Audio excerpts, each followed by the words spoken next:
And greetings. Welcome to our annual Superhero T-Shirt Week, an event commemorated by only me every year. Basically as an excuse to wear a bunch of geek T-shirts that I don't wear the rest of the year and not have Ricky over at the Blaze yell at me for just wearing a superhero T-shirt. That's why we do this every year. Is this on? I'm sorry, but that's the true story. I'm Steve Deace. He's Todd Erzin. He's Aaron McIntyre. It's a troll of your employer. In a way. Okay. Let's start this week that way. Would you expect anything but? Yes. And of course, I just kind of let the troll out of the bag on top of that. I hope you all had a great weekend. We are back at it again here on a Monday. Did you guys have a good weekend as well? Yeah. It did. Went fast. A little different. My crew is all out of town in Tennessee at orientation. Nice. So I'm alone. I'm a little untethered. It's weird. What's Bachelor Todd doing? Showering this week? Or? I went on a nice long jog. I watched Walking the Earth? College. I am. I'm walking the earth. I am. Aaron, how was your weekend?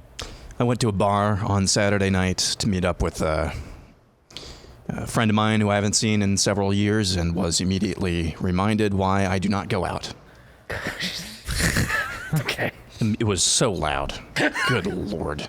Gosh. I asked one of the waitresses, hey, what's the quietest... I'm serious, I did this. What is the quietest table on this patio? She said, the one that you're at right now. Some dude asked me if I wanted to get on his party bus that was right in front of... You know where I'm at. Wellman's Pub and Rooftop over in West Des Moines. Some dude asked me if I wanted to get on the party bus. What do you think my answer was? Dudes don't go to parties. No, I wasn't that rude. I just laughed and said no. Aren't you glad you asked? I am. Unfortunately, ladies, he's not single. All right? So, we had a good weekend. Went out and spoke at a church yesterday in Missouri. That's right, yeah. Yeah, How'd that go? Good group of people. I was a little concerned, all right, because they were getting set up for VBS at this church. And I've been under some pressure-packed situations speaking before. I mean, I've spoke before presidential candidates, tycoons, captains of industry. I get up into the pulpit of this church, guys, and there is a giant-sized Operation board game. Like the board game of Operation. Remember you pulled out the bones? Yeah. Okay. And it's giant-sized, and it's right next to the pulpit, and I'm thinking... this better go well. I mean, is there a message there?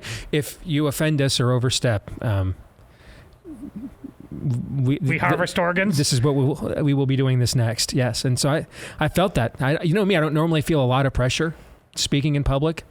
The pressure comes from how badly and undisciplined will I run my mouth. Not what will I say, but will I say too much?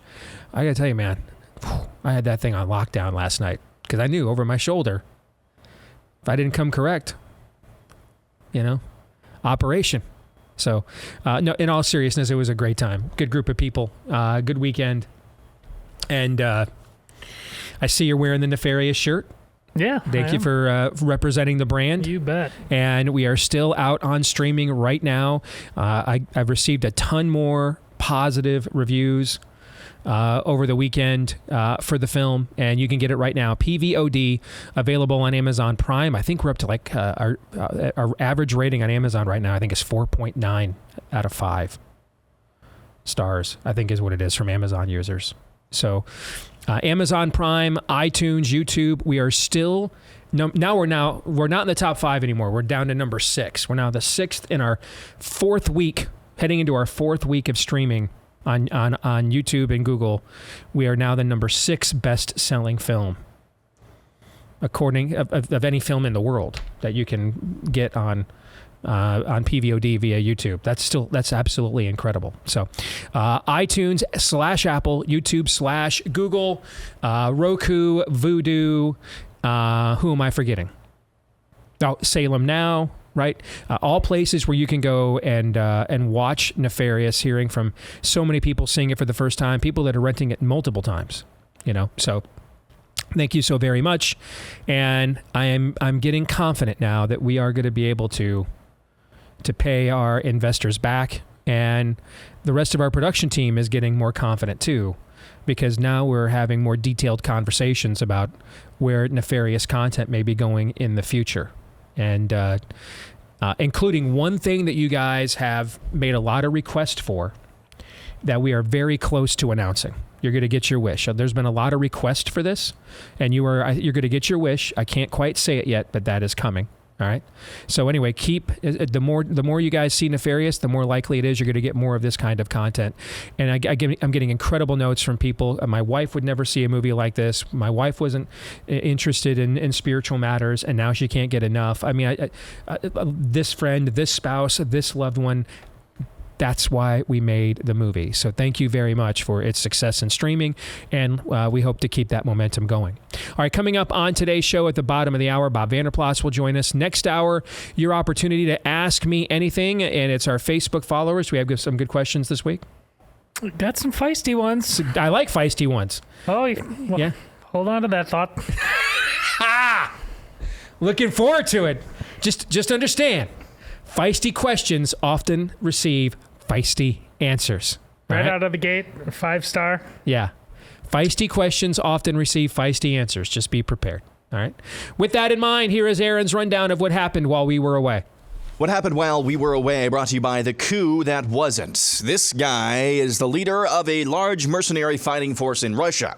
We're being told he attempted a coup over the weekend, then stopped, and we don't know much more at all beyond that.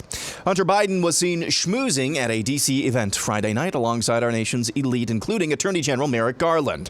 This happened after the leak of a WhatsApp message from years ago, purportedly from the younger Biden to a CCP-linked businessman in China, which read, quote, "I'm sitting here with my father, and we would like to understand why the commitment made has not been fulfilled. Tell the director that I'd like to resolve this now before it gets out of hand, and now means tonight. And Z, if I get a call or text from anyone involved in this other than you, Zheng, or the chairman, I will make certain between the man sitting next to me and every person he knows and my ability to forever hold a grudge that you will regret not following my direction. I'm sitting here waiting for the call with my father." End quote.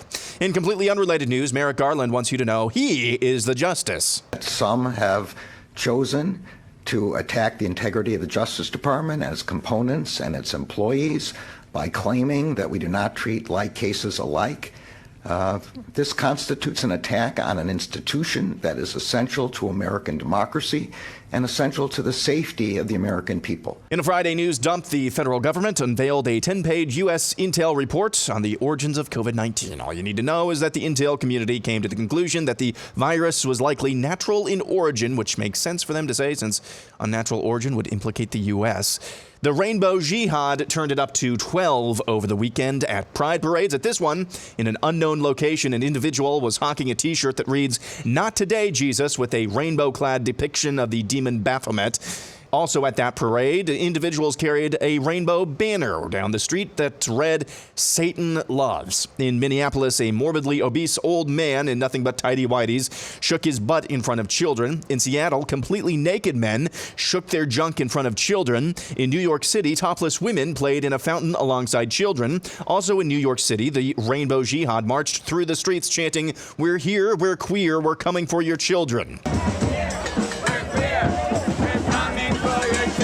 Learning Chinese today. Today's phrase is, "We just want the tax benefits and visitation rights of couples in traditional marriages." 我们只是想要传统婚姻中夫妇的税收优惠和探视权。 Donald Trump spoke at the Faith and Freedom Coalition conference in Washington, D.C. on Saturday. On the one-year anniversary of Roe v. Wade, Trump spoke to a packed crowd for a total of 1 hour and 26 minutes. Of that nearly 1.5 hours speech, Trump spent 4 minutes talking about the anniversary of Roe v. Wade and a total of 10 minutes talking about the life issue, including these comments towards the end of his speech where he spelled out where he is on the life issue. As your president, I will continue to stand proudly for pro-life policies, just as I did for 4 strong years. And we cannot in this room, and Republicans, but the people in this room, we cannot be afraid to take on the Democrat extremists. We can't be afraid. We have to be strong and powerful. That's why when I'm reelected, I will continue to fight against the demented late-term abortionists in the Democrat Party. These are very troubled people in the American public. is on our side by overwhelming margins. You know, the politicians are going to have to learn to talk about this issue because they are the radicals. We're not the radicals.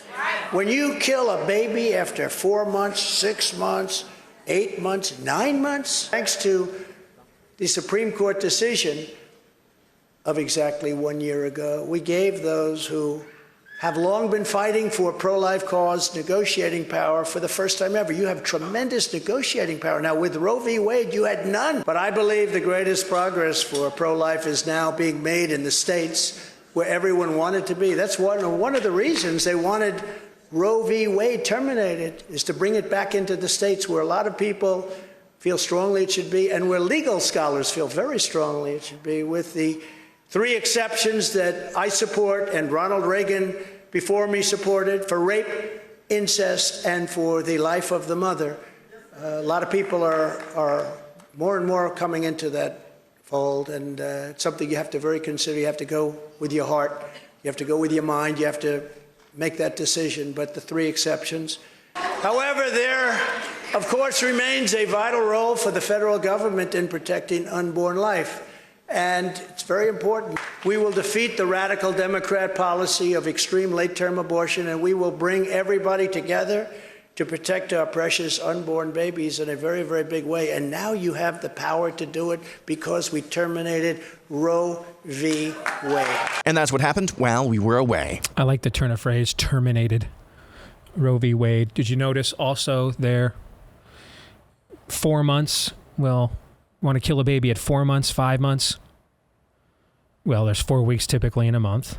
4 months would be 16 weeks. You see Lindsey Graham back there applauding Trump during his live comments. What's the legislation in Congress that he has been trying to get passed? Well, at least claims he tries to get passed. It's Lindsey Graham, so who knows? But I believe it's 15 weeks, right? Isn't that the bill? Which was the original, why 15 weeks? Because that was the original rationale for why the Supreme Court took up the Mississippi case. The Dobbs case came out of Mississippi, if I recall, right? And their bill was a 15-week ban on abortion. And clearly, Trump has received a message that whatever he was saying about the life issue here for the last couple months, that dog ain't going to hunt. Because that was a dramatically different message than what we have heard over the last few months from him, or basically so far, really going back to the last election, where he blamed pro-lifers for why Republicans didn't win. But let's get into more of that with Bob Vander Plaats at the bottom of the hour, because he actually did an event with Lindsey Graham this past week. You know, talking about living dangerously. I mean, he told me he was going to go do an event with Lindsey Graham. I'm like, watch your 6. So we'll get into that. We'll get into that here at the bottom of the hour. Trucker Glock. Yeah. I ain't no homosexual or nothing, but I like the way you handle your rig, indeed. All right, so let's get to what happened over the weekend with Russia, if we could. What did happen? That was that was the question I was going to ask. Do we know? And man, I thought, so this story starts breaking late Thursday night, all day Friday. It's like trending on Twitter, and you know, people are posting about Russian civil war, and it's the typical subculture of Twitter. All right, I mean, you read a Wikipedia page one time and follow 3 people whose opinions you respect, and suddenly now you are able to pontificate on matters of deep substance. We see this every time there's a controversy. People are suddenly gun experts, and suddenly COVID experts, suddenly foreign policy experts, right? And I am just like, I'm not buying this at all.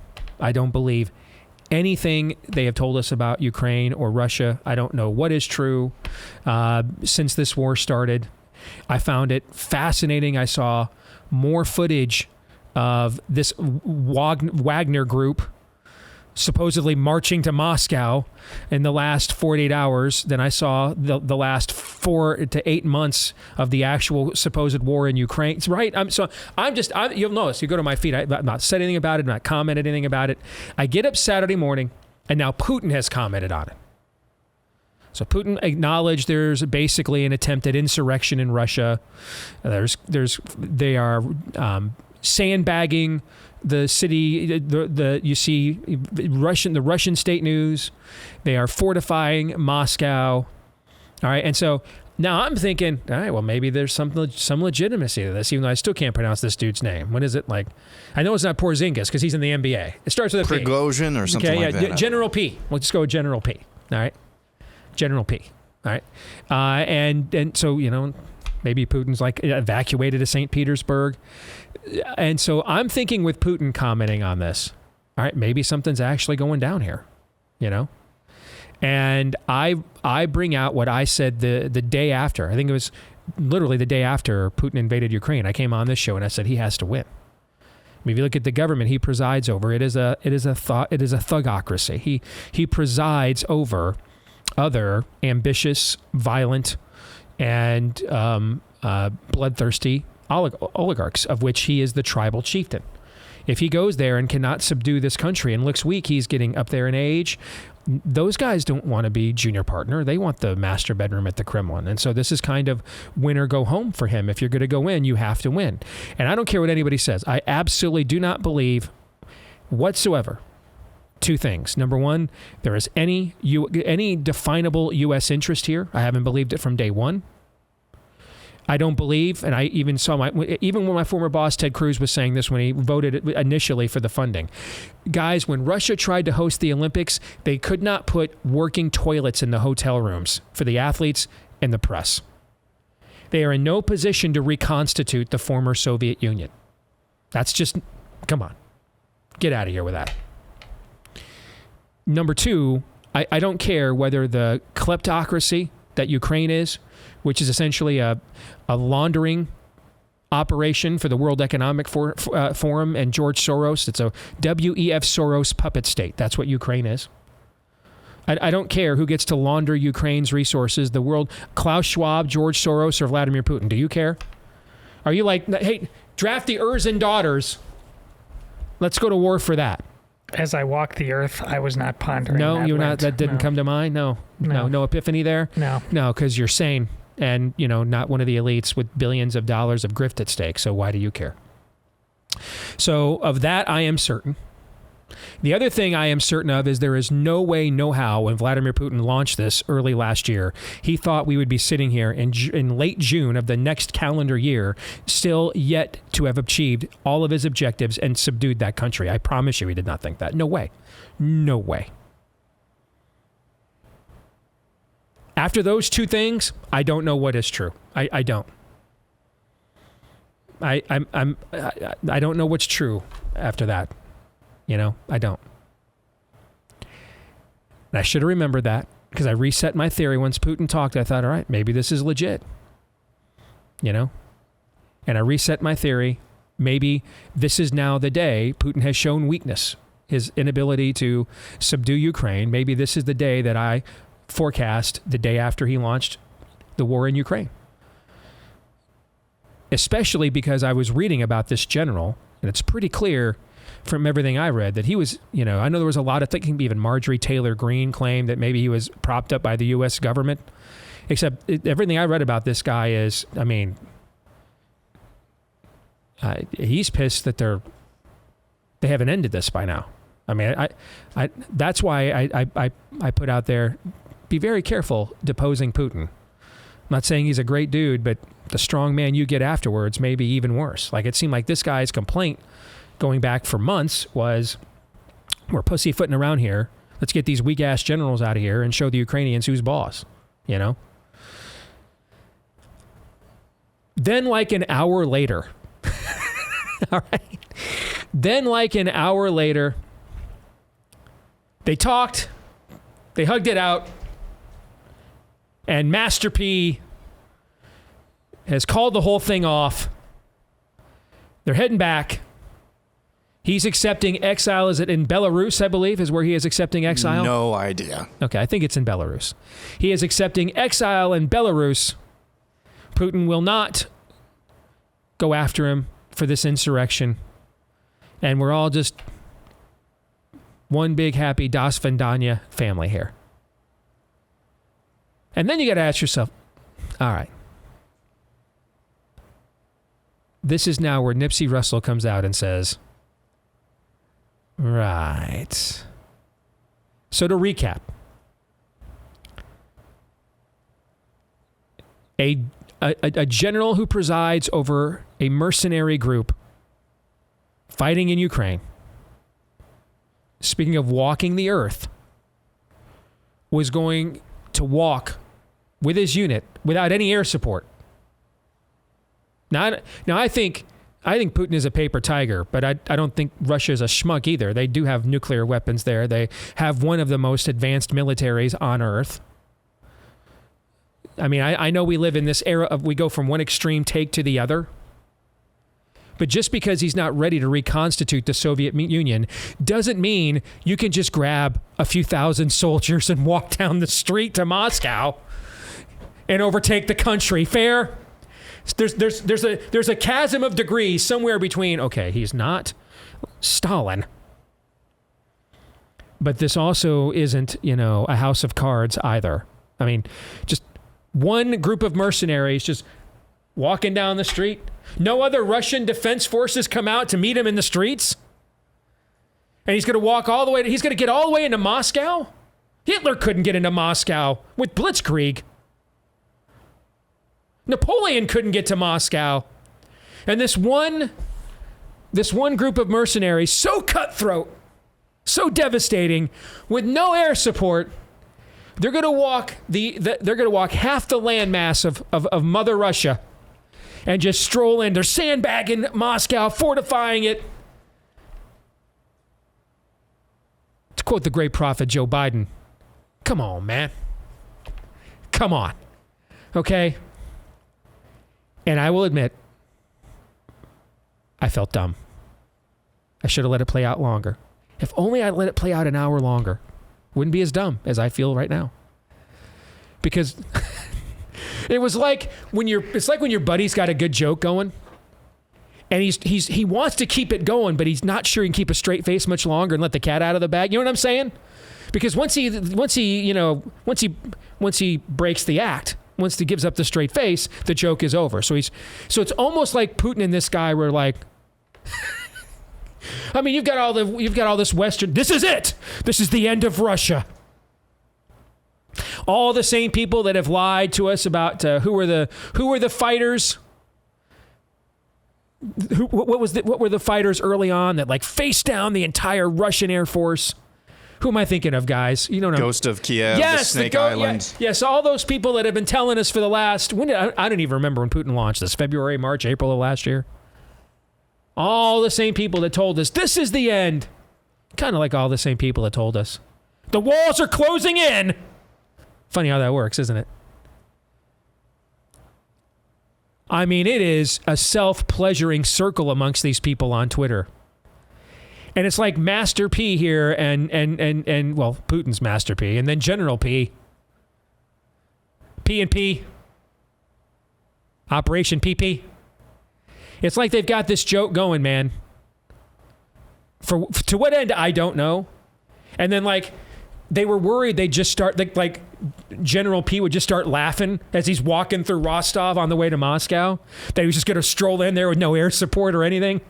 And just knew that, okay, we got to figure out how to back out of this because people are believing this even more than we thought they were going to. All right? And so there's these sudden negotiations.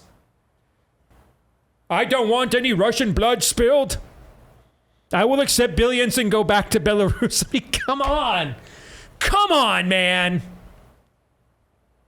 What the hell was this? What was this? And then, of course, Putin is clearly weakened. If I had to guess, and that's all it would be, and I get paid to do that sometimes, and it's fun, and I'm wrong more times than I care to admit.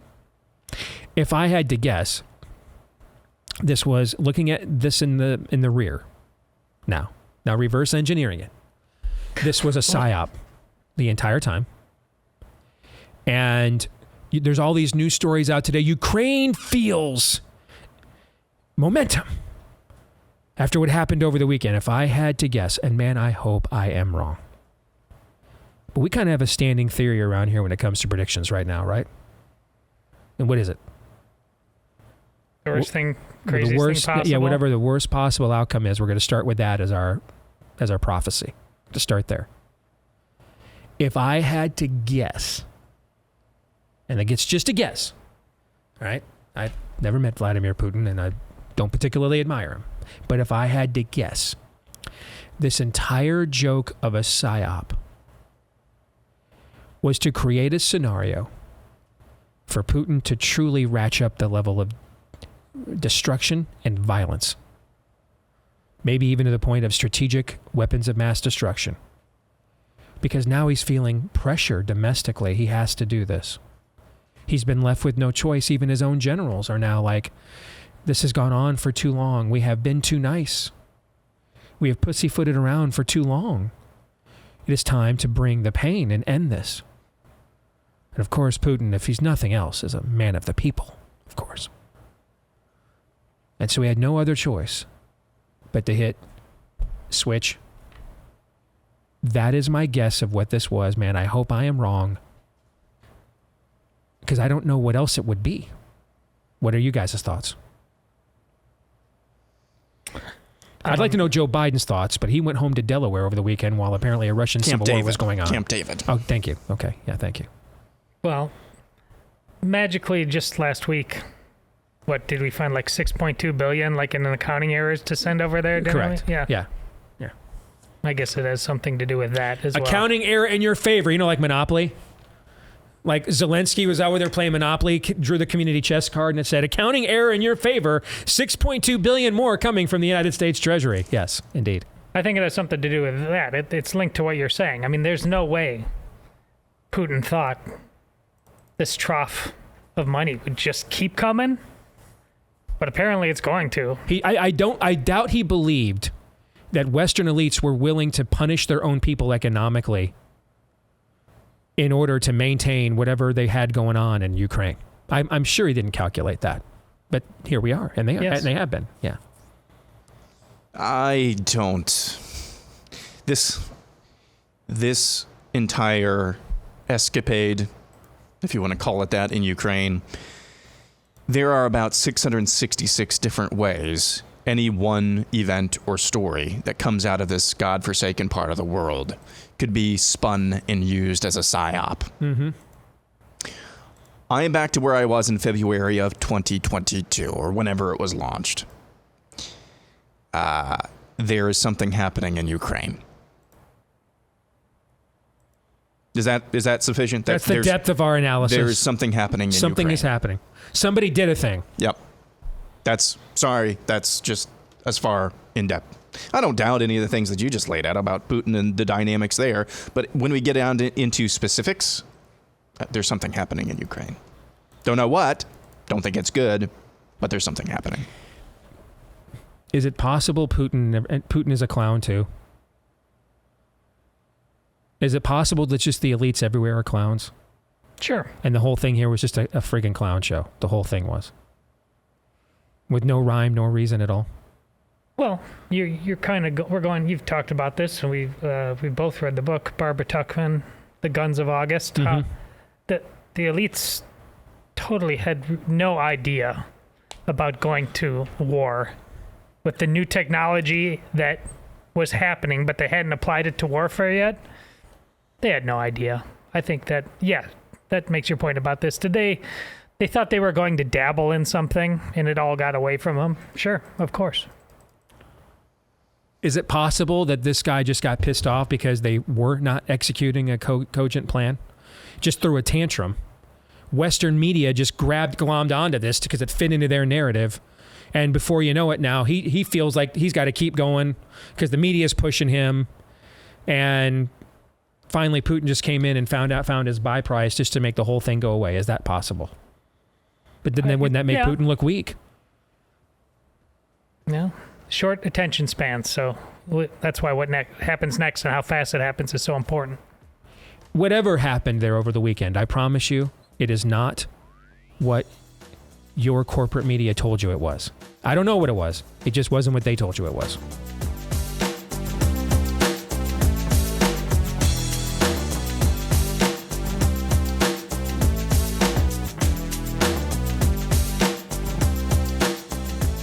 right, back here on the Steve Deace Show on BlazeTV, radio, and podcast.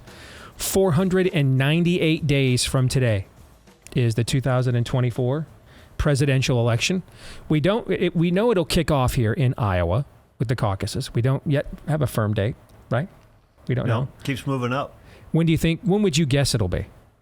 I think it'll be after the New Year, but it'll be quick after the New Year's. Because initially it was January 22, but I've already heard reports of January 16. It could be January 8.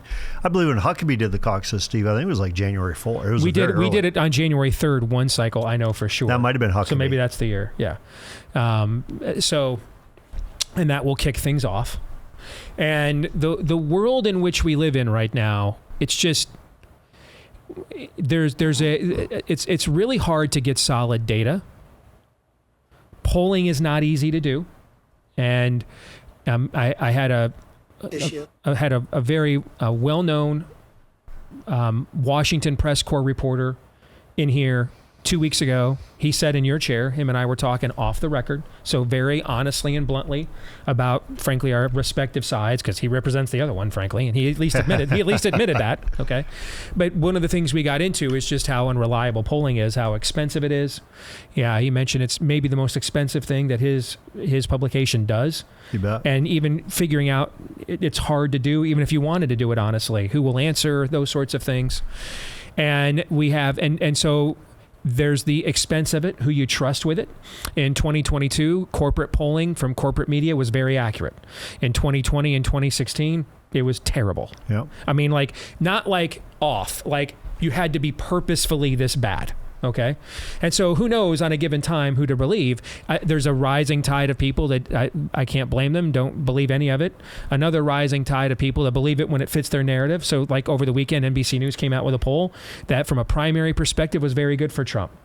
And so you have outlets like Newsmax are running with that headline, but they're not telling you what the other half of the poll was.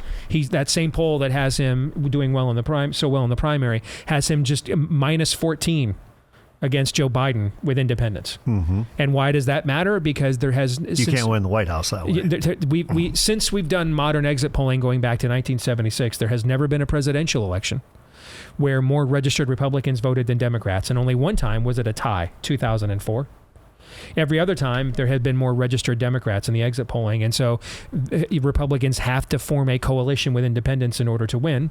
In the last three elections since 2016, Republicans have not won independents and have performed varying degrees of poorly every single one of them. And so it's really hard to truly understand where the process is right now and what people truly think and who's even paying attention right now. Two things I want to ask you about. The first is, sitting here right now, let's say we have a January 4th Iowa caucus, okay? Something that early, which would put us, less than 6 months. It just blew up everybody's Christmas vacation. It did. I mean, so we're talking less than 6 months. Mm-hmm. All right. What is the environment right now? What is it? What do you earnestly think?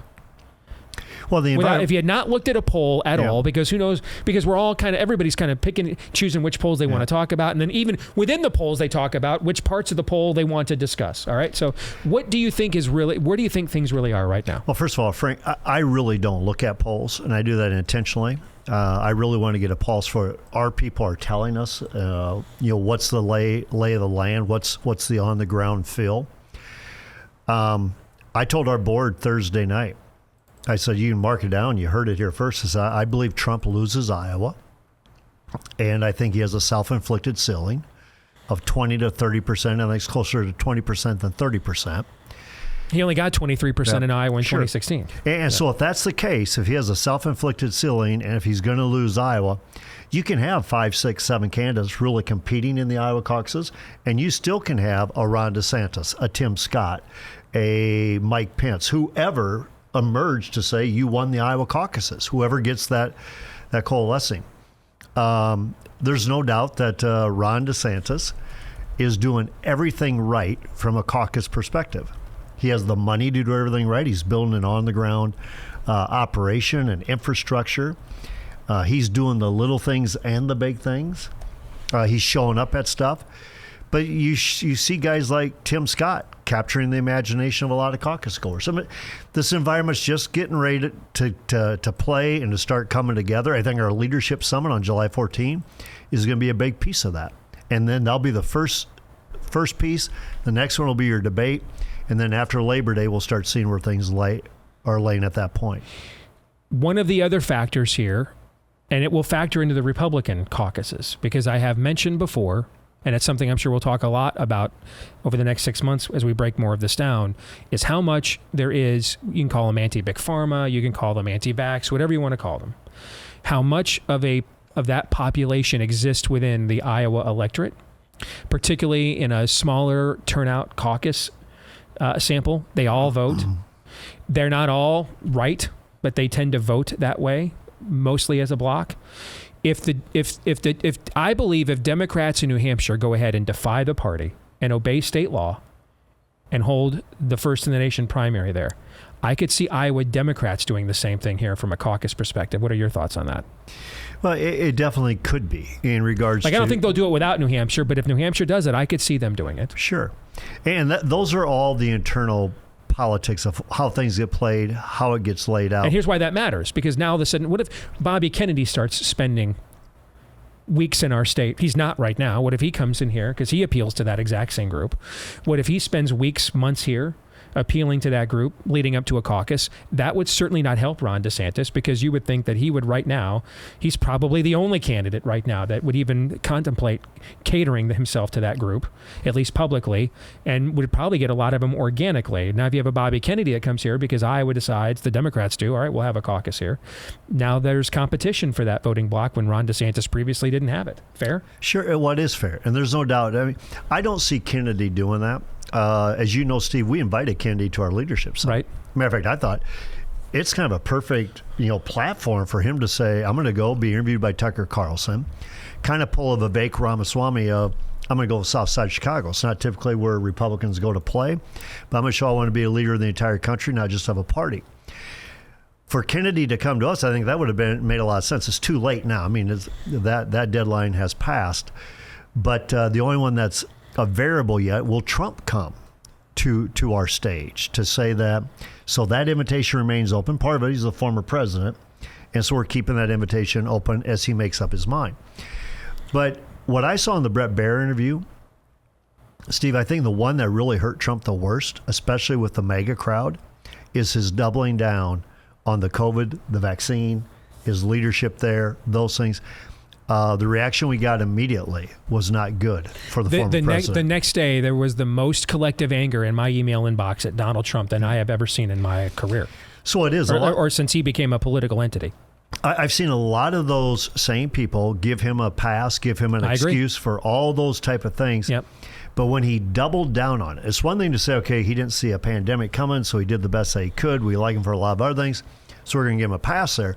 But when he basically doubled down on it, and that he saved millions of lives, and the vaccine was a great thing, and only he could have rushed that thing through to get it done the way it was done, I saw some even MAGA supporters start getting a weak need on their support for the former president. I said after the show, you can kind of tell when Trump has stepped in it when you watch his Twitter ecosystem. There's two groups of people in there. There are, complete nutters, or people who will just, because they're getting paid. Anything Trump does and says is the greatest thing ever. Okay, mm-hmm.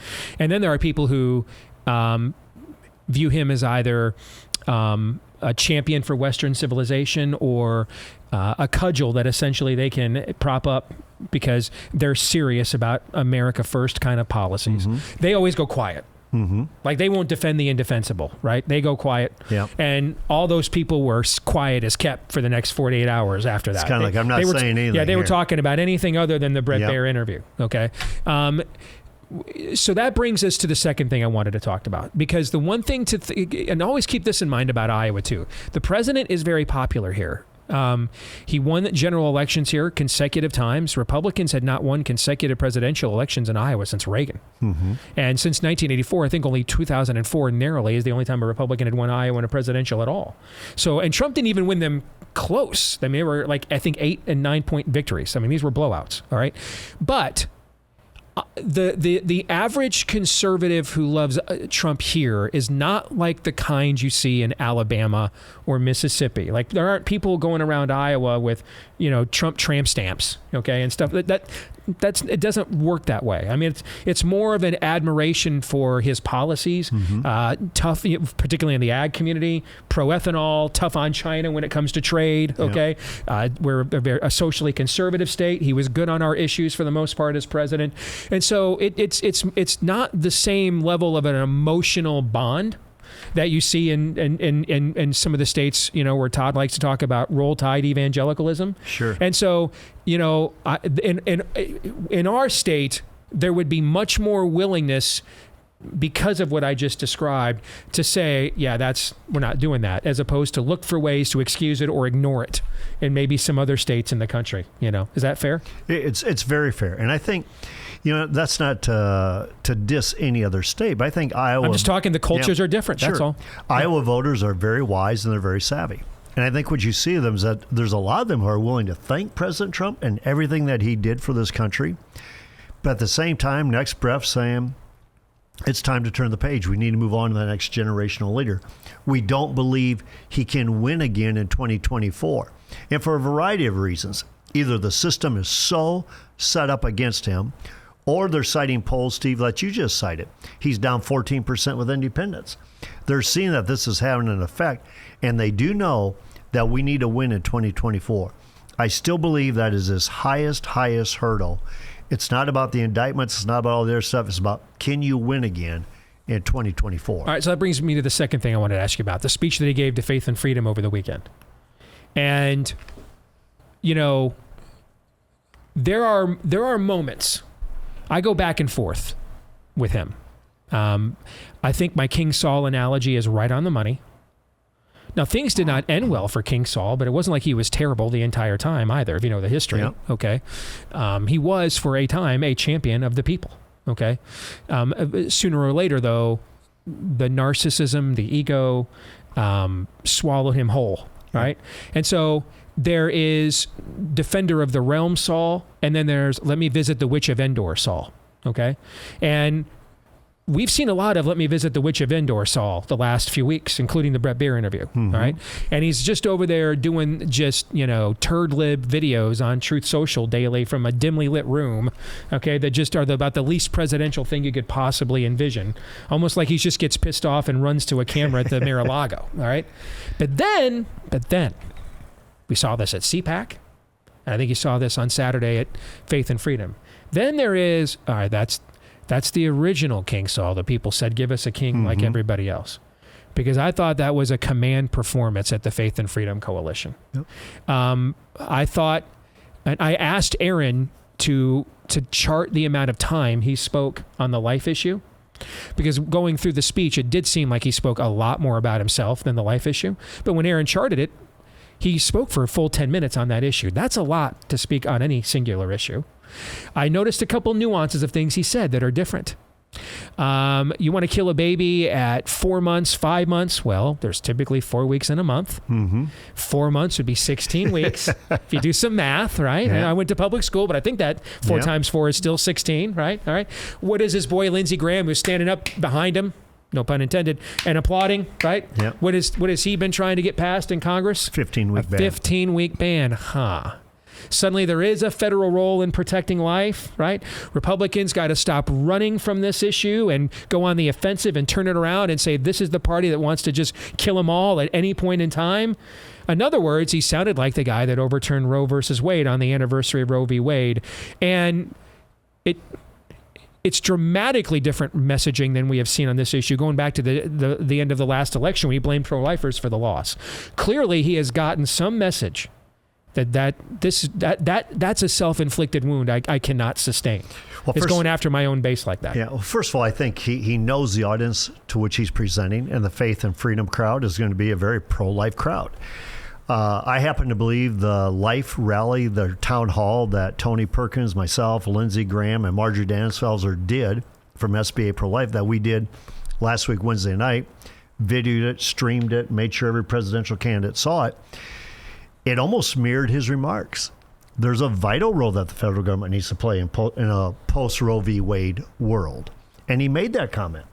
He then talked about how he'll be a champion for the culture of life, and he'll fight for the sanctity of human life like none other. Now, those are Trump words, and we're used to hearing him saying that, but he doubled down and the deal about you should not run away from this issue. You should embrace this issue. We're on the winning side of this issue. Those are all things we wanted Trump to say for a long time. If you go back just a few weeks, Steve, not just back to the midterms, but when he did the CNN with Caitlin Collins, then he was just kind of like, we'll make a deal, whatever. But that's a CNN base. That's not a Faith and Freedom Coalition base. So it went from let's make a deal to I will be the champion like you've never seen before. We're going to win so much and you're tired of winning type speech at the Faith and Freedom on the sanctity of human life. You think this is just good old-fashioned playing to an audience?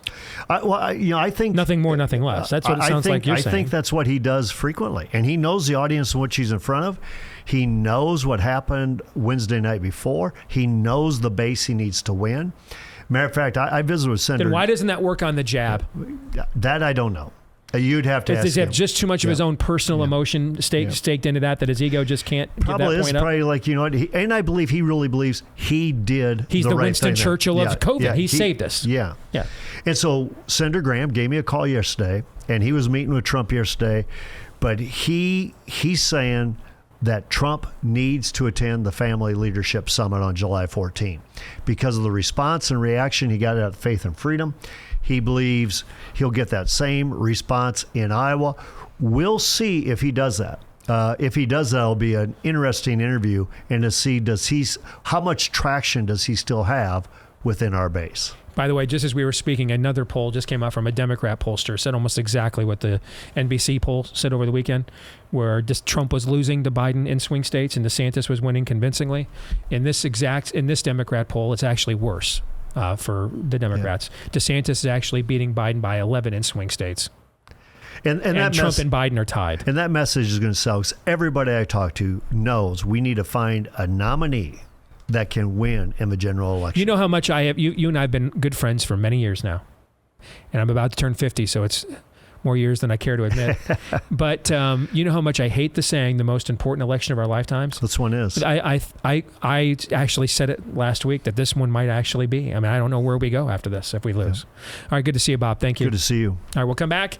It'll be your turn to ask the questions around here, and Todd has assured me some feisty ones are coming.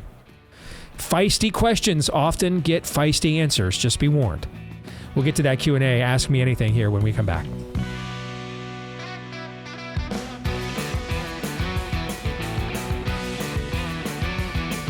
All right, back here with Hour 2, live and on demand on Blaze TV, radio, and podcast. Steve Deace here with Aaron McIntyre, Todd Erzin, and all of you, and you can let us know what you think about what we think via the stevedeace.com inbox. Just email us, steve@stevedeace.com, DEACE. Like us on Facebook, me, we, and Gab. Follow me at Steve Deace Show on Twitter, Getter, Instagram, and TikTok. You can find me on Truth Social as well, at Real Steve Deace there. Make sure you find peace of mind with our friends at Jace Medical. They've got a new product out right now. That's the same company that brought you the Jace case. It's called the Jace Daily. It's a prescription supply service that allows you to get up to a 12-month backup supply for your prescription medication in case of emergency. All right, so this will cover a whole bunch of medications, everything from cholesterol to diabetes, heart health, blood pressure, even mental health, and more. It's an absolute must for family preparedness. Your order is reviewed by a certified healthcare professional, delivered right to your door. Listen to what Sean Rowland, who founded Jace Medical, had to say when he said this is about more than even preparedness. It's about the peace of mind gained by having this kind of long-term supply of your vital medications. That cannot be overstated. I agree.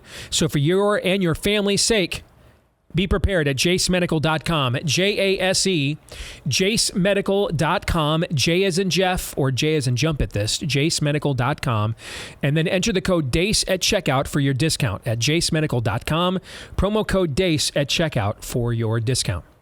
If you are a podcast listener, thank you so much. Please, if you have not done this yet, leave us a 5-star review if you like us, of course, and hit subscribe, or if you're on iTunes, follow. And we want to thank all of you that have done those things for us already. And now we come to Ask Me Anything. These questions come from our followers on Facebook and those who offered up 5-star reviews on the podcast. Todd has curated those questions and selected the ones to be answered on the air. I, of course, have not seen any of these yet. I have no idea what is coming. Aaron will have the questions for you. Todd has assured me, though, that we've had some spicy, feisty ones this week. Yes? Yes. Indeed. Right out of the gate. Then let it rip. Here we go. Aaron. We'll begin with a couple of 5-star reviews, including this one from RT Collins 68. When will you guys have a true conversation about the truth? To watch you talk about such important issues within our faith, but not bring up the corrosion of the Roman Catholic system. Catholics aren't Christians for many reasons. Papacy, idolatry of Mary, works-based salvation, purgatory. The Pope is an antichrist and not the head of Jesus' church. You also don't stand up against the LDS church and its demonic doctrines. Maybe you should change your logo to Sometimes the Truth Be Told, unless it offends my colleagues like Beck. But the Christians would love to see a debate of truth never happen. This is fascinating for a couple reasons. Well, normally the people who rip on you have the integrity to just give you a 0-star or 1-star review. I love the fact this guy gave me 5 stars. Five-star review. So I'm not sure if he's bearing false witness or what the deal is. Either way, I will allow it. Secondly, either he loves the show and still came at us that way, or he used this as a camel's nose under the tent, which I completely and totally respect. I'm good either way. Well, secondly, I ain't mad. I just find Aaron's montage, the string of pride events this weekend, and there is still this group of people who just want to fight the holy religious wars right now. I mean, who knows? Let's say maybe they're right. So let's play this out, Steve. Why aren't you condemning me and Beck to hell on a daily basis? Go. I don't know how many more times I have to say this, but it keeps coming up. Okay, it keeps coming up. I will say it again. I do not believe Joseph Smith was a prophet.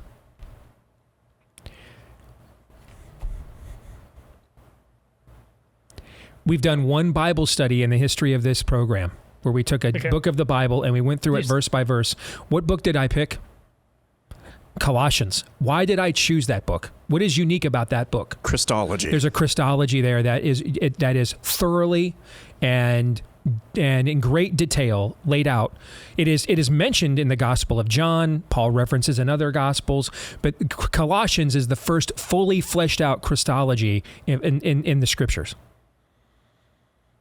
And that's why I chose that book. Okay, so I don't know what else to tell you. I don't see a need to make enemies out of people that I agree with in other places. But I mean, I can't be any more plain. I don't believe Joseph Smith was a prophet. If I did, I would be a Mormon. But I don't, so I'm not. I don't know what else do you want me to hate people and well, that's what I want as to much get as to. you do. What do you think he thinks? How in the way am I? And I'm just me. How in the way is Glenn Beck of the truth? Because that's what he clearly, by implication, and like I said, he's not unique. We keep getting these. They think, I think, that pretending that there is this thing, and this goes way. We're practicing what in our estimation, I think is C.S. Lewis mere Christianity.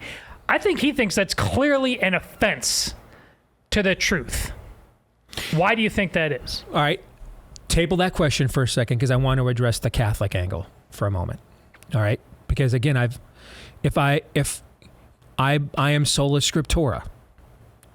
I believe that the Scripture is the ultimate authority on ecclesiastical matters, theological matters, and ethical matters. If I didn't believe that, then I would probably be Catholic. But for my fellow evangelicals or Protestants who feel this way, this is my new counter question I'm going to come to from now on. Who was a Christian from Constantine until the Reformation? Were there any Christians? Was anybody a Christian from Constantine until the Reformation? Why do I ask that? Why did I pick that period of time? Because what was essentially the church from Constantine until the Reformation? The Catholic Church. Yeah, the Roman Catholic Church was essentially the church. Now, there is the Orthodox Church, and I know we have some of those people in our audience that are good. They're firing off your emails right now. I feel you. I know you were there. Okay. All right. So save yourself, trying to remember how to spell Constantinople. I know you're there. But for the most part, what was the singular organ in the minds of most of the civilized world when it came to representing Christianity on earth? What was it? From Constantine until the Reformation, what was it? Which is about 1,000 years. It's about 1,000 years, a little less. What Constantine's, the 5th century, the 400s, if I remember right? Or am I a century late? Somewhere in there. 300s. 300s. So yes. The 4th century. So yeah, a full 1,000 years basically. Because wasn't it Halloween 1517, right? Halloween 1517 is when the Augustinian monk who was teaching there at the Wittenberg College named Martin Luther. Isn't that when he nailed his 95 Theses to the door? Wasn't it All Hallows Eve in 1517? Isn't that the date? I believe it is. That's escaping my memory at the time. Okay, but we're about 1,000 years. For an entire millennia. Was anybody a Christian? Who were Christians for a millennia? No one was converted and no one was saved until Luther nailed the 95 Theses to the door. Well, for starters, you know who didn't believe that? Luther. Well, he was an Augustinian monk. Yeah. So, that notwithstanding, the prime directive of this show is the promotion of a biblical worldview. However, it is not a show on Christian apologetics, primarily. This is a show about taking a biblical worldview. First of all, I'm not qualified to host a show on Christian apologetics. You should go and find real trained theologians to have those conversations, the kinds of people that I study and learn from so that I can do the show that I am called to do. But this is about bringing a biblical worldview. When I say that, and I get to define it because I'm the one that God gave the platform to, so I get to define it. And what I mean by that is taking a biblical worldview into a broad application of the issues and culture in which we live today. That's what it means for us. That's what it means. If I was doing an explicitly apologetic show on Christianity, we would be a lot more specific on the issues that you are discussing. But that's not what I'm doing, and that's not what I'm called to do. I'm called to do this. If you look at the founding of the country, you had some very diverse religious viewpoints there. Ben Franklin, on one hand, was a hedonist. On the other hand, he said that the law of Christ was the greatest law, that he's, something along those lines. I don't remember the direct quote. There's varying reasons. I mean, did Thomas Jefferson cut the miracles out of his Bible because he didn't want to accept the supernatural? The David Barton folks have a different explanation for why that took place. But what is not in dispute is that there was great theological diversity, even within a largely Christianized culture, among the founding fathers. We have founding fathers that are in hell. Essentially, you're arguing, should we have stopped the Constitutional Convention to make sure everybody there had adequately repented of their sins in the name of Christ? Maybe the answer to that question is yes. I don't know, but that's essentially what you're arguing. I'm not a pastor. I'm a cultural commentator. This is not a Christian show. It is a show on the issues of the day that is hosted by a Christian. I am downstream from what you are asking. I am the application. It just, unfortunately, because a lot of our churches don't take catechesis and discipleship and spiritual formation seriously anymore, we've had to do far more of that in order to do what I think I was actually called to do. We've had to do a lot more of that than I ever anticipated. I never anticipated that I was going to actually have to teach biblical worldview on the show. I always thought we were going to be able to just channel it, mobilize it. But unfortunately, we've had to go back a few steps than I originally planned. But that's not the primary directive of the show. I mean, I don't believe you can be a Christian and reject the Trinity. I don't believe that. I don't believe you can be a Christian and reject the views that have been held by the church in all of its forms, and even in times of great contest and dispute. There are some things in the closed hands that people calling themselves Christians have believed almost in complete solidarity while disagreeing on voluminous other topics for 2,000 years. The Trinity would be one of them. The godship, the divinity of Jesus Christ would be another. But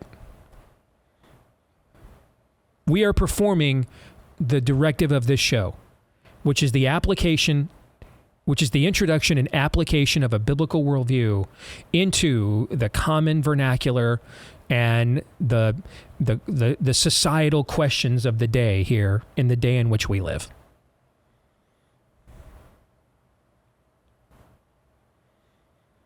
That's my answer. You guys have anything you want me to add? Do you think I should add?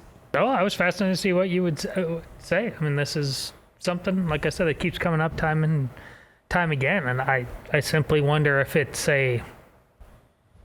something that's inevitable, that the fractured secular world that is now rivaling pagan idolatry, instead of healing the church, will actually serve to fracture the church all the more in its current state. I mean, there's like this there just seems to be this element that is not seeking commonality in the face of flat out evil, but is seeking to let's elaborate on that point. You're on those boats June 6, 1944, heading to the northern beaches of France. Normandy, Sword, Juno. Mm-hmm. Okay, you're heading to those beaches, and it is quiet as kept because you have no idea what you're walking yourself into. But it could very well be hell on earth. You are walking right in now to the the lion's den. You're gonna punch the Nazis right in the face, and you're all in those boats because you recognize, despite different walks of life, different belief systems, ideologies, you recognize that what is on the other side when you land won't provide you the accommodation of letting you hash out those differences, even on any level, gently, vehemently, harshly, peacefully, because no differences will be permitted. You will comply with that demonic agenda, or you will not, period. And there will be no conscience. You have two choices. You can A, in the middle of the ride, turn to the person next to you and say, "Have you received your copy of the Fundamentals in the mail? What are your views on progressive sanctification?" This does seem to be exactly what's happening. And what do you think? Do you think that Jesus returns when the church has fulfilled its mission in history, or things just get worse no matter what we do, or just like a thief in the night, the city of man and the city of God just coexist? That's one choice. You could do that. Have you ever read? Do you think The Pearl of Great Price is a legit work? You could do that. That's one option. The other option is you turn to the guy next to you, also made in the image of God, who's willing to die shoulder to shoulder with you against Mordor and hell. And you can look at them and say, lock and load. Those are your two options. Now, I might be wrong. And if I am, God, don't let me continue to do this show another day. But I kind of think the other option. Whoever's not against me is for me. I kind of think the other option is the better option. Now, maybe you don't think we're at that moment. Culturally, I do think we're at that moment. Maybe you missed the part in Aaron's montage where naked men are visually assaulting children on the streets of American cities. Maybe you missed that. If that's not your, okay, into the boats we go. Hit the beaches. If that doesn't justify that level of action and unity against a recognizable, obvious evil to you, I don't even want to know then how much further we have to plunge. They're just going to rape the kids in the streets, and then maybe you'll say, okay, for now, we'll go back and argue Brigham Young in a minute. Right now, though, we're to stop that guy from raping kids. I'm there. That's where I am at. Okay? How's that for an answer? Dig it. Okay. Next, we go to My America 10, another 5-star review. If the left is as evil, twisted, and sneaky as you and I believe, how can we possibly expect them to follow the rules laid out in Article 5 if we risk a convention of states? I would counter by saying, how can you expect them to follow the rules we currently have?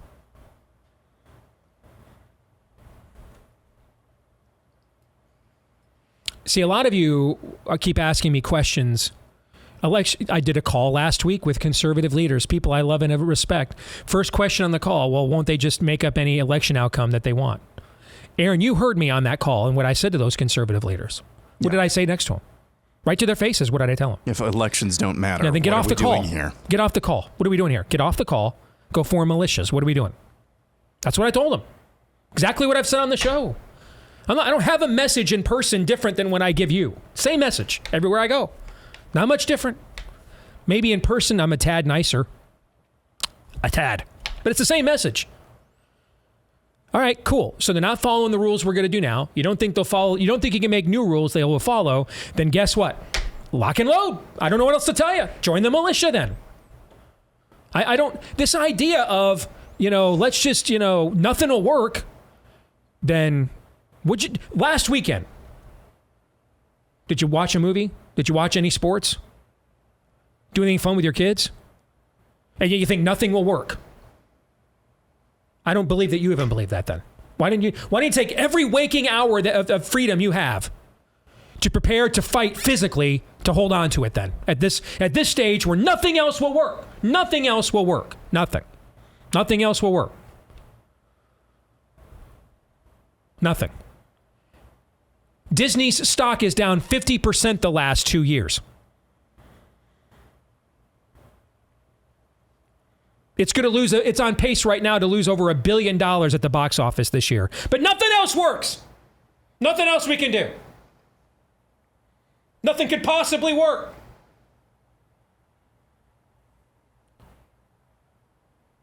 We thought this was going to be the worst Pride Month of all time. It ended up being largely a Pride Day. Corporate America cannot run from this fast enough. Except for Bud Light, which apparently just absolutely wants us to put them out of business. And I am okay with honoring that wish. Hear, hear? Hear, hear. Seconded? So say we all. But nothing works. Don't do it. Help me understand this. If you think we're beyond any of the systems we have working, then what are you doing just talking? You're the right-wing version of the Kavanaugh people. Brett Kavanaugh's a gang rapist. Get off Twitter! Call the police! Get the Twitter, close the Twitter app on your phone. Dial 911!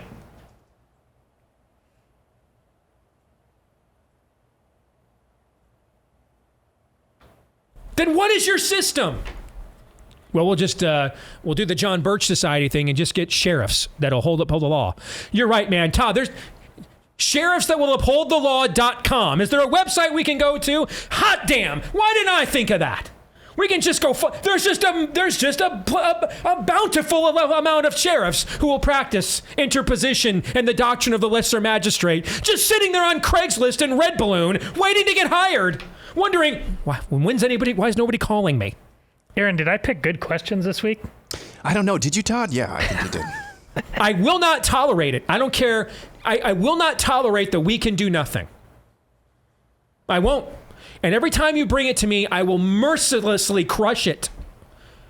Then stop consuming the show. Don't listen to any of us then. What are you doing? Get ready for Lexington and Concord then. Here are the two options. Use the freedom you have to do something, or you're going to have to fight for the freedom you have. There's nothing in between. There is no in between. Nothing in between. That's it. Those are the two options on the menu. Okay.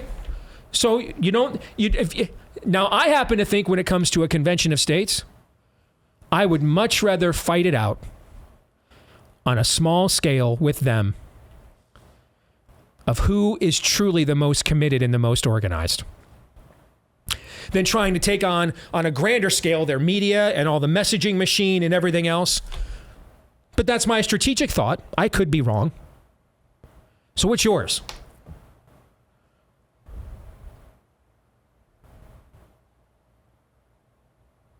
Those sheriffs in places like Idaho that were going to save you because the John Birch Society gave you a pamphlet telling you they were going to save you, didn't stop the cops from arresting that woman who was the wife of one of their fellow cops in Idaho. I believe that's where that took place, was it not? Mm-hmm. Hell yeah, it was. Didn't stop that, though, did it? No. Didn't stop our boy Gabe Wrench from getting arrested for protesting. Didn't stop that out there, did it? No, it didn't.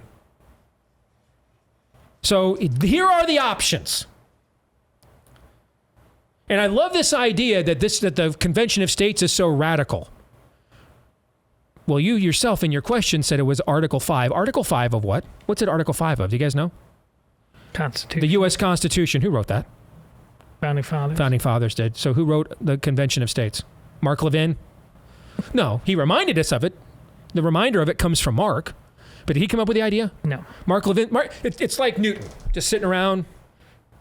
And he created gravity. No. He discovered it.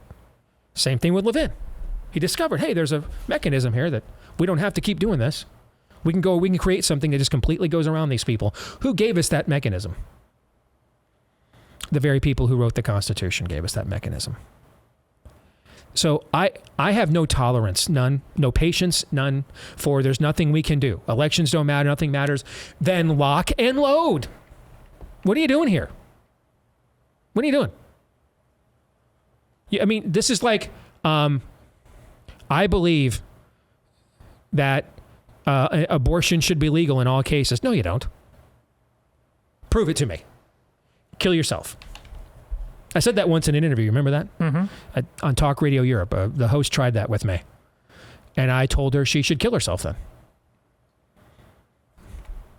Interview kind of went off the rails after that. But, yeah, prove it to me. Kill yourself. Well, I think, we should avoid suffering and we should have people avoid suffering. And so let's kill our children because they may be born into suffering. You don't believe that. After you lost a job, after you got broken up with, after you suffered some disappointment in your life, did you kill yourself? No? Then you don't believe it. You just want to kill other people. I'm going to have to start saying this to people wearing this kind of stuff to people wearing my own uniform. You don't really believe in your own futility. You're just a loser. You're addicted to losing. And sometimes you have to be, a lot of times, cultures of losing have to be confronted head on. Because as it says in the movie, The Natural, losing is a disease as contagious as syphilis and polio. Okay, we love to lose. Love it. We can't get enough of it. We're addicted to it.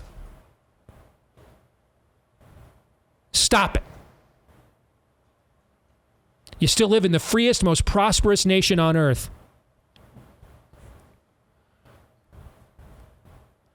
Yeah, a good deal of my patriotism isn't there anymore. My nostalgia's largely dead.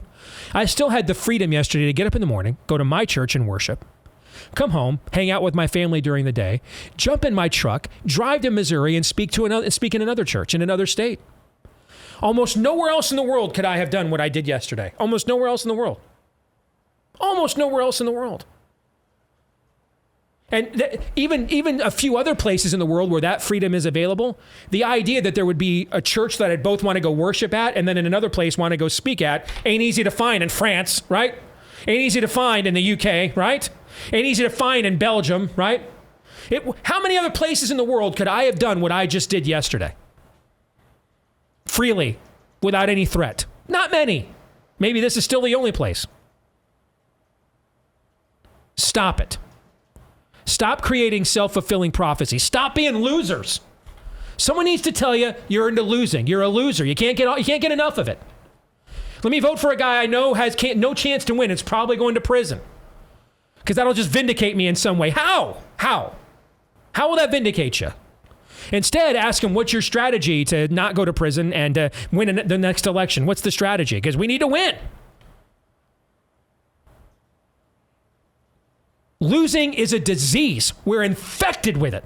There's too much money to be made from it. Makes us feel comfortable. It lines up with our pessimistic eschatology, which we then use as an excuse to not do a damn thing. How many people I saw in my Twitter feed over the weekend after the interview we did with Joe Webbin about relocating? I am practicing Christ-like missional evangelism. There's a question coming up, Steve. Here in St. Louis, even though I couldn't even tell you when the next school board meeting is. Get the bleep out of here, dude. Chef's kiss. You just made my point for me. Stop losing. We need to stop being losers. It's okay to win. Man, I freaking hate losing. I hate losing like Chris Christie hates a salad. I hate it. Hate it. Can't inhabit it. I can't breathe around it. I can't stand it. One of the biggest selling points of Christianity is we win. You'll kill us. Well, we just come back from the dead, so you can't possibly beat us. Well, we got rid of you and put your church underground. Well, you'll just go to hell forever. And we win. You go to hell, we win. You join us in heaven, we win. You kill us, we win. You live, we win. We win! We win. I like winning. Is this not America? What does America first about being losers? Let's elevate the losers. The losers are the heroes? What the hell, man? Get over ourselves. Win. Freaking hate it. Hate losing. Damn it, man. It's funny, right before the show, off air, we were talking about what should our July 4th speech be this year? You just made it. You just made it. I made my kids cry playing Chutes and Ladders. It's not even an exaggeration. They did. No gimmies. No, I know I'm not going to let you win. Take it from me. Because then one day they'll take it from you. Rather than taking it from you, if you know what I'm saying. What the hell? Is this America or not? No. Win! It isn't. Get off your ass and win. Stop it. Man.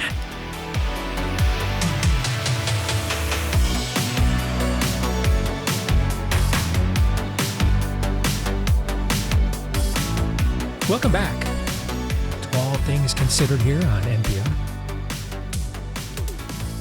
I am with Todd Sweaty Balls Erzen. I'm not even on the overtime. And there is Aaron McIntyre. Aaron, how are you today? Did you bring your library card? Have you seen the latest selections at your local public library? Depot of knowledge. Coming up on NPR. Jazz plus jazz equals jazz. Jazz cubed. Indeed. Jazz cubed. What would you like to do with all the heathen Catholics in LDS, Aaron? Do you have thoughts? I will only be satiated when their heads are on a silver platter. How hot would you like the fire to be? You started it, Deace. I know I did. It's my fault. It's my fault. I liked it, though. This portion of the show brought to you by our friends over at Freedom Project Academy. No more critical race theory, leftist indoctrination, endless pronouns, porn for kids. Get them out. Get them out of there, man. Get them out. No, your kid's not a missionary, all right? We did a crusade once with children. One of the worst moments in the history of the church. Don't repeat that, all right? Kids aren't missionary. They're kids, okay? You're the missionary. So protect your children. Enroll them in a project like Freedom Project Academy.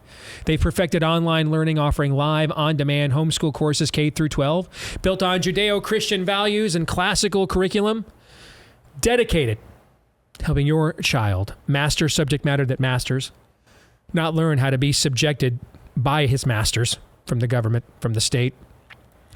Taught how to think, not what to think. If it sounds too good to be true, it's not. Had my own son enrolled in FPA for a couple of years before he took a keen interest in football. And I know the people who helped start the school, like Dr. Duke Pesta. We fought together against Common Core back in the day. You can save 10% on tuition when you enroll today at freedomforschool.com. That's freedom, F-O-R, freedomforschool.com. Or you can just go there and get a free information packet today. 10% off your tuition or a free information packet if you want more information at freedomforschool.com. I told you. I warned you, Erzin. Spicy questions. Feisty questions get spicy and feisty answers. You think we've gained subscriptions or lost them today? I am just tired of hearing that there's no way to win. I'm the guy that thinks it's okay to break in the Starfleet and reprogram the Kobayashi Maru. Some people call that cheating. I call that cleverness. I just don't believe in a no-win scenario. I'm a Christian. There's no no-win scenario for me. My enemies either repent and join me in heaven, in which we will celebrate together, or they don't, and they end up in hell, and we will celebrate the justice, the due penalty they have earned for their lack of repentance. My Lord conquers graves, raises hell. R-A-Z-E. No. Returns in a robe dipped in blood with a sword in his mouth. My Lord takes kids born to 15-year-old moms, born in abuse and dysfunction, and puts them in platforms like this.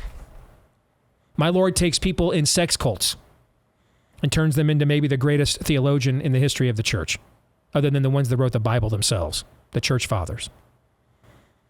No, we do not lose. We do not accept losing on any level, ever. In fact, the opportunity to stand in the gap and endure when it seems as all odds are lost, to testify to the greatness of our Lord, is a blessing. We are anxious for these opportunities. We are anxious to see them through. We pity our enemies who kill us, for we know what awaits them on the other side. We do not accept losing. Losers do. We're not losers. Stop giving more money to candidates after they lose than when they could actually win. Stop that. Stop being losers. We're winners. Act like it. That's my TED Talk. Let's continue. Laureen Palmer is next. How much longer will the spirit of the age tolerate homeschooling? I think it's the next battleground for the hearts and minds of our children. This is one place where we've won a lot of ground, but the reality is this is also why we need to balkanize more and move to places where we, like if I was a homeschooler in California, I wouldn't feel very safe. If I was a homeschooler in New York or Connecticut, I wouldn't feel very safe. If I'm a homeschooler in Missouri, I'm probably feeling pretty safe. If I'm a homeschooler in Mississippi, I'm probably feeling pretty safe. And if I was a homeschooler in Texas, I'd be fighting on behalf of the public schools so I don't have to face what they are facing in California. Because you will if you continue to allow public schools in general to trend the way that they are. Either you need to change them or you need to get rid of them. But simply saying, I'm over here doing my thing, that didn't work so well in California. No, that doesn't work. No.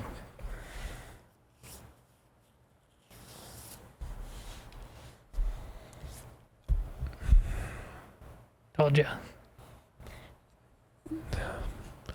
All the questions I have received today have been of a defensive posture. Yep.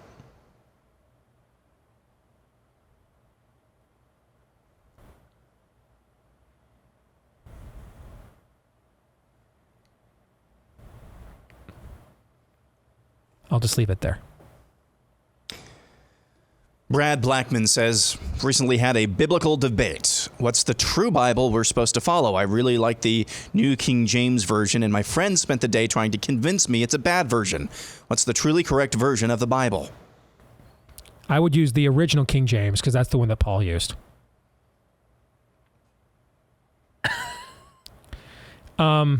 I had someone tell me that one time.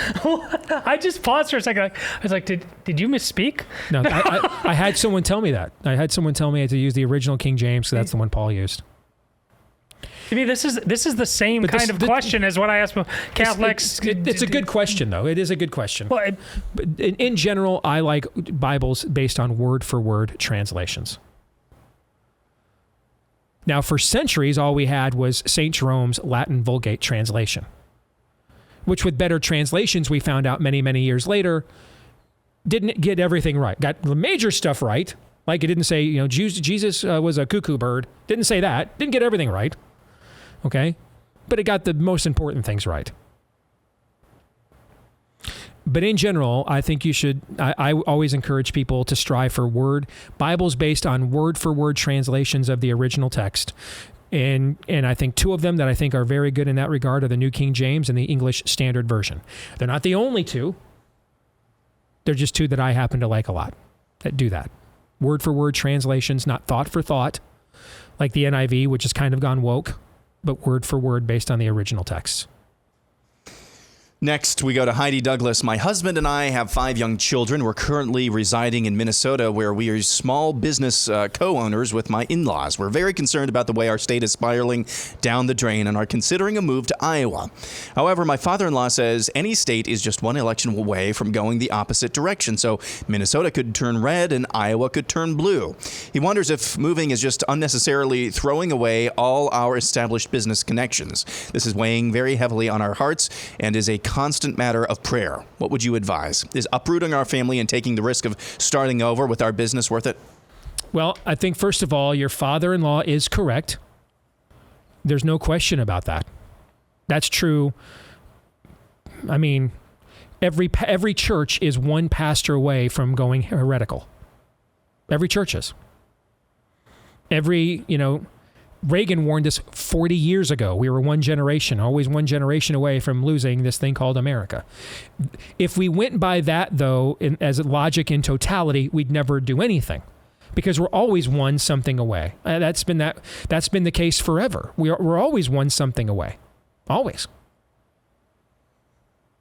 So the question then becomes, is the situation so untenable and is the current situation so unsustainable that the one away seems closer and not as far away as it ever has before? We live in a country founded by people who fled, guys. Founded by people who fled. So if there's never a period of time for strategic fleeing, then don't celebrate Thanksgiving ever again. I mean, they fled here. And remember who they were fleeing, folks. The Puritans were not fleeing the Muslims. The Moors hadn't crossed the Thames. They weren't sailing the Thames.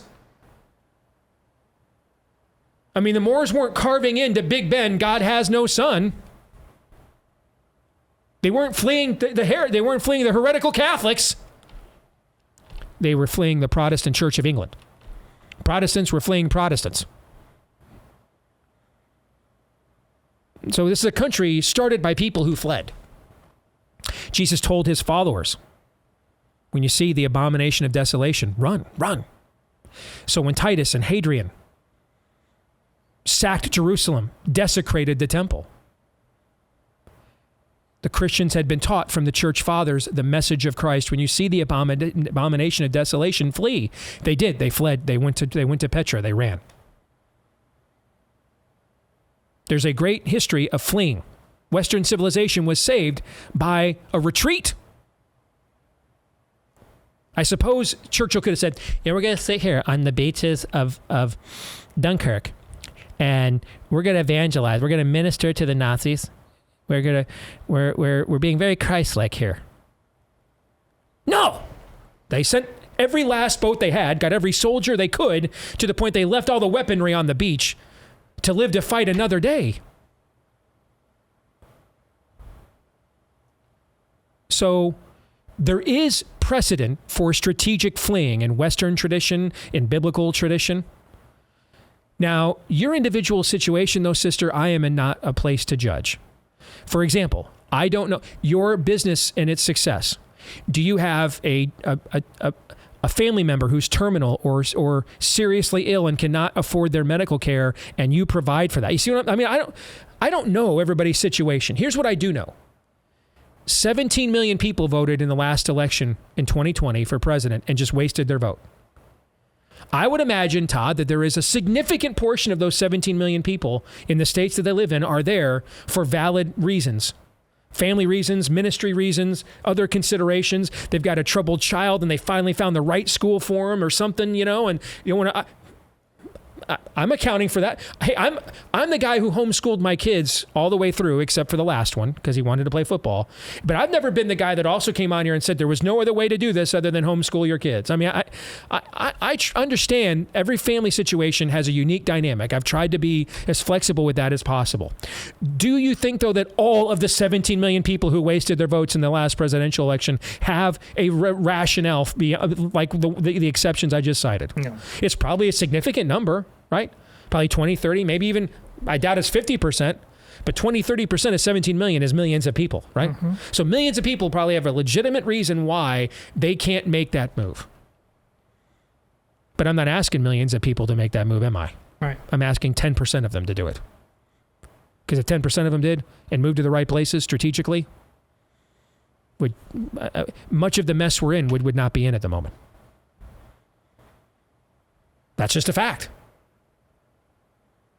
But in your individual situation, I don't know the answer. I think it speaks great of you that you're even wrestling with something like this, given what you would risk with a business. I think you have to ask yourself, what lateness of the hour are we in? You live in a state that, you live in the only state Walter Mondale won. I don't even know the last time a Republican won a presidential election in Minnesota. Let me look in Minneapolis, where your population base is as radical as any city in America. As a Midwesterner, I think you just feel like a Midwesterner. And so, but if you're telling yourself, like, I would never, ever move to California, to Portland, to Seattle, okay, then start that. So now you have to ask yourself, is my state closer to them or to Iowa? If it's closer to Iowa still, you have more time. If it's closer to them, I think you need to maybe give yourself a line in the sand that might be this next election. Yeah, I mean, I'm going back to now 1976. I mean, so in my lifetime, your state has never gone red in a presidential election. In my lifetime. Didn't go red for Reagan, didn't go red for Trump the first or second time. So, well, you guys have won some governorships. If you think Tim Pawlenty is the guy that's standing in the gap to thwart, to hold back the Visigoths, I've spent a lot of time around Tim Pawlenty. Actually, I'm confident that is not the case. Okay, Aaron, just for my edification, you got to get to the next letter because it does involve Minnesota still in this issue before the show's over. Nathan Wheeler says, you always get on us Christians for not being involved enough in schools and local politics. My energy is spent at the church. If we can't get the churches right, does it matter if we fight politics and people still go to hell? We've got people getting saved and delivered from demons, lives truly changed. I don't want to stay in the blue communist state of Minnesota, but people here need the gospel more than ever. Can I have your permission to stay where my vote doesn't count for this reason? Okay. Let's assume everything you tell me is that you are doing the kind of ministry you are talking about. Well, I would agree. I even said that would take precedence, right? Are you doing that 24 hours a day? How long are school board meetings, Todd, typically? School board meetings, they are an hour to 2 hours. A 2-hour-long school board meeting would be a long one in a very large district. About a month? Once a month, right? Two tops, yeah. Yeah, okay. Yeah, 3 hours a month? 3 hours a month? I mean, everywhere you go. Like, you're at the gas station. Your car runs on empty. Because you're just casting out demons everywhere you go, man. I mean, you're just... Couldn't get to work. You work. You have a job. Couldn't get there, man. Just like Benny Hinn walking up and down the highways with the jacket. Slang 'em. Yeah. Oh. You don't have 3 hours. You don't a month. The premise of this question is that this is an either or. Exactly. It's not either or. It's both and. If you're spending more on one than the other, then you're doing something wrong. If you're choosing only one over the other, you're also doing something wrong. After you get done doing that, delivering people and saving people, what are you having them do? What plan does God have for their lives? Just to be Bible moths? No other plan? Nothing? They have no unique gifts or talents by which they could be used for the further edification and testimony of the gospel? My former employer, KTIS Radio, is the #1 radio station. It's a Christian radio station in the Twin Cities. In the Twin Cities, they can chop children's junk off. They're doing something wrong. The church. John 3:17.